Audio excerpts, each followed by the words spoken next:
تخيل بلد عندها أنهار وذهب وبترول وأرض خصبة، لكن بدل ما تكون جنة بقت جحيم. بلد كان ممكن تبقى أغنى بلد في أفريقيا، لكن النهاردة فيها واحدة من أسوأ الحروب في القرن ال21. البلد دي هي السودان، والقصة بدأت من بدري، من أيام ما كانت مصر والسودان بلد واحد. الإنجليز لما جم خططوا لتقسيم كل حاجة سياسية اقتصادية وحتى الهوية. زرعوا بين الشمال والجنوب فكرة إنهم مش نفس الجذور، وإن الدين والعرق أهم من الوطن. وفي سنة 2011 حصل اللي الإنجليز كانوا بيخططوا ليه من زمان. جنوب السودان انفصل ومعاه أكتر من نص احتياطي البترول. من هنا بدأت الكارثة، الاقتصاد اتدهور، العملة فقدت قيمتها، والبلد دخلت في دوامة بين انقلابات وصراعات. وبعد سقوط عمر البشير سنة 2019 كل افتكر إن صفحة جديدة هتبدأ، لكن اللي حصل كان عكس كده تماما. التاريخ بيقول الانفصال مش دايما حل، أحيانا بيكون الشرارة اللي تولع في كل حاجة. الميليشيات بدأت تجمع السلاح، والذهب بقى هو وسيلة تمويل الحرب. السودان عندها احتياطي مؤكد 1550 طن ذهب، وبينتج سنويا أكتر من 90 طن، لكن حوالي 70% من الإنتاج بيتهرب للخارج، خصوصا عن طريق دبي. بمعنى تاني السودان بيصدر ذهب بس مش بياخد منه ثمن حقيقي. الذهب بقى سلاح حرفيا. ميليشيات الدعم السريع سيطرت على المناجم وباعت الذهب عشان تشتري بيه طيارات مسيرة وسلاح حديث. في تقرير من الأمم المتحدة قالت إن في دعم خارجي واضح، والامارات اتهمت انها بتدعم الدعم السريع. ميليشيات الدعم السريع سيطرت على المناجم وباعت الذهب عشان تشتري بيه طيارات مسيره وسلاح حديث. في تقرير من الامم المتحده قال ان في دعم خارجي واضح، والامارات اتهمت بتبعت اسلحه وذخائر عبر وسطاء. وبجانب ده ظهر تقرير ان روسيا استغلت الذهب السوداني كوسيله للهروب من العقوبات الغربيه. شركات تعدين وشبكات مرتبطه بكيانات روسيه نقلت كميه ضخمه من الذهب خارج السودان وباعت في السوق العالمي بعيد عن الأروقة الدولية. السؤال، ليه العالم مهتم بالسودان بالشكل ده؟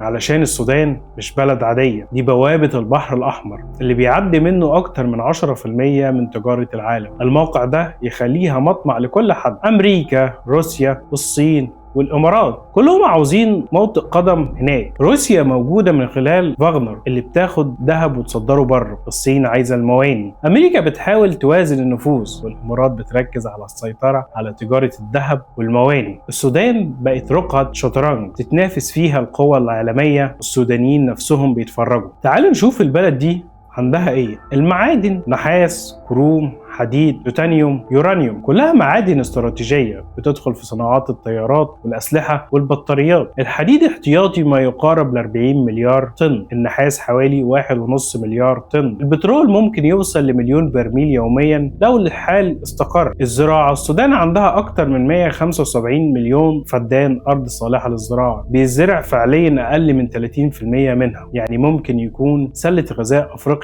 والعالم العربي. بس بدل الزرع الأرض بقت ساحة قتال. قبل الحرب الناتج المحلي كان حوالي 100 مليار دولار، دلوقتي نزل لأقل من 30 مليار. الديون ارتفعت من 45 مليار لأكثر من 66.8 مليار دولار، ده يعادل أكثر من 250% من الناتج المحلي الإجمالي. السودان محتاجة ما بين 80 ل 100 مليار دولار لإعادة الإعمار. الجنيه السوداني انهار بنسبة 900% في آخر 5 سنوات. الأسعار زادت 7 أضعاف، والناس بدأت تتعامل بالدولار والذهب بدل الجنيه. البنية التحتية انهارت، مدارس، مستشفيات، مية وطرق. في أكتوبر 2025 في مدينة اسمها الفاشر في دارفور حصل واحدة من أبشع المجازر. أكثر من 460 شخص اتقتلوا داخل مستشفى بعد ما اقتحمت ميليشيات الدعم السريع المستشفى. الأمم المتحدة وصفت اللي حصل بتطهير عرقي، وفي شهود بيحكوا عن جثث مدنيين في مقابر جماعية. المدينة دي كانت محاصرة شهور، المياه انقطعت والناس ماتت من الجوع والعطش. تقارير الأمم المتحدة بتقول إن الدعم الخارجي لبعض الميليشيات هو اللي مخلي الحرب تطول ومخلي الذهب مصدر تمويل مباشر للعنف. مصر ليها حدود طويلة مع السودان، دخل أراضيها أكثر من 1.2 مليون لاجئ من بداية الحرب. القاهرة بتعلن دعمها لوحدة السودان، لكن علاقتها بالأطراف السودانية معقدة. الجيش السوداني بيشوف إن لمصر حليف تقليدي، بينما الدعم السريع اتهم أكتر من مرة إنها منحازة ضده، ومصر نفت ده رسميا. الحدود الجنوبية بقت شريان خطر، تهريب لاجئين وسلاح. ده بيخلي السودان مش مجرد أزمة داخلية، لكن تهديد مباشر لاستقرار مصر والمنطقة بين دبي وروسيا. الذهب السوداني بيتحول من ثروة إلى وقود للحرب. 70% من إنتاج الذهب بيتهرب، جزءه بيروح دبي وجزءه بيروح لشبكات روسية للهروب من العقوبات. يعني الذهب اللي كان ممكن يبني المدارس والمستشفيات بقى يمول الرصاص والطيارات المسيرة. في وسط كل السواد ده لسه في أمل. لو الحرب وقفت النهاردة، السودان ممكن يقف على رجله في خلال 10 سنين أو أقل. عندهم موارد طبيعية وطاقة بشرية ومواقع يخليهم محور تجارة بين أفريقيا والعالم. بس الشرط الوحيد تكون الثروة في إيد الدولة مش في ايد جماعات مسلحة. تخيل كده معايا لو الحرب خلصت النهاردة والناس رجعت بيوتها تبني بدل ما تهرب. الذهب ممكن يدخل للسودان اكتر من 10 مليار دولار سنويا.